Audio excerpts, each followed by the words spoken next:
د وینډوز جوړول په فلاش کې ډېر اسانه او ساده دي. لومړی راځو سیم ډي راخلاصو، سیم ډي کې راځو ډیسک فارټ راخلاصو،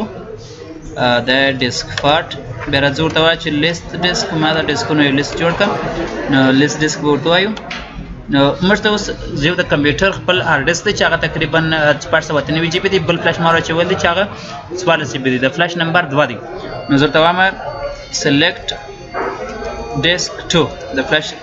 نمبر ورته انتخابوم. هغه چې کله انتخاب سو بیا راځو کلین هغه سره کوم کو پاکوي، کلین مکمل د آیټمونه به ټول پاکس پارټیشنونه هر څه پکې کې هغه به ټول پاکس. په دریم قدم کې ورته چې کریټ فاونډیشن پرایمری فاونډیشن یو پرایمری فاونډیشن سره کوم کا جوړه پرایمری فاونډیشن چې مکمل جوړ کړي بیا ورته وایو چې دې کې هغه اول فاونډیشن سره کوم کا انتخاب، سلیکټ فاونډیشن 1 اول فاونډیشن بکس کې انتخاب. کله چې هغه انتخاب سو هغه به فارمټو فورمات FS فایل سیستم NTFS فارمات FS NTFS کویک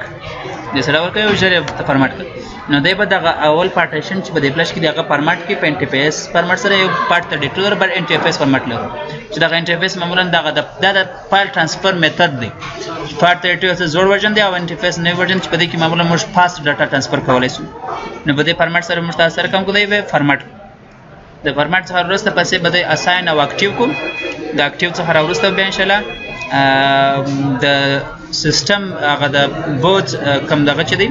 اپشن چې دی هغه به د ډي وی ډي ډرایو څخه راکاپي کوم. نو تر هغه پورې د فارمټینګ کمپلیټي زبر اساس دلته به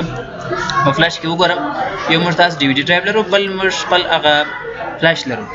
چې د ډي وی ډي حرف ای دی او د فلاش د چې جی دی. نو کله چې د فارمټ سو بیا براسو جی ډاټا په داخل سو او په هغه کې به کارو.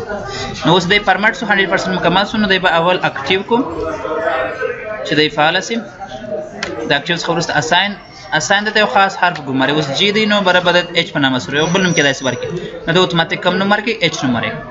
نو اوس راځم هغه د ډي وی ډي ډرایو تاسو کې داسې ببل فلاش کې په ډي وی ډي کې نو اوس په ډي وی ډي کې نو راځم ای ډرایو ته انور البته یو کار لکو ډیسک پارت څخه بل خارجي شو، ډیسک پارت څخه به ایگزیټ سو خارج بسو. اوس راغلو بیرته سیم ډي ته په سیم ډي کې اوس راځم ای ډرایو ته، ای ډرایو داخلي شو په ای ډرایو په هر ډرایو چې وینډوز بیا غټای هغه کې بیا سی ډي فاصله بوت فولډر داخلي شو. بوت فولډر چې کله داخل سولو نو په سی ډي کې خپل د بوت په نامه سره فولډر طاقت داخل سولو، هغه کې بیا کور ته لیکو سی ډي البته ورته لیکم چې بوت سیکټور د دې بوت سیکټور راواخلم کاپی کا و انټي شپېته پر شکل سره و کم ډرایو ته و اچ ډرایو ته هغه د فلاش ډرایو نوم ته لیکو انټر کوئ. نو زموږ دغه ای ډرایو څخه به ټول هغه د بورډ سیکټورونه چې دی هغه به راواخلو چې بیا د په وینډوز سټارټ اپ کې دی لاوړي هغه بیا کاپی کوو کم ډرایو ته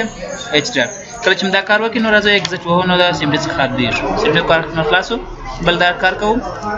د اوپن کوو ټي وی ډي وینډوز ډرایو هر څه پلان چې بده کې هغه ټول انتخابو کنټرول سی کاپی کوئ او بیا راځو په د اچ ډرایو کې کنټرول وی پیسټ وي. نو نه کله چې دا کاپی مکمل سره د پورټیبل ریډ ریډي سو تاسو به کولای شئ د خپل وینډوز ته وکړئ انسټال.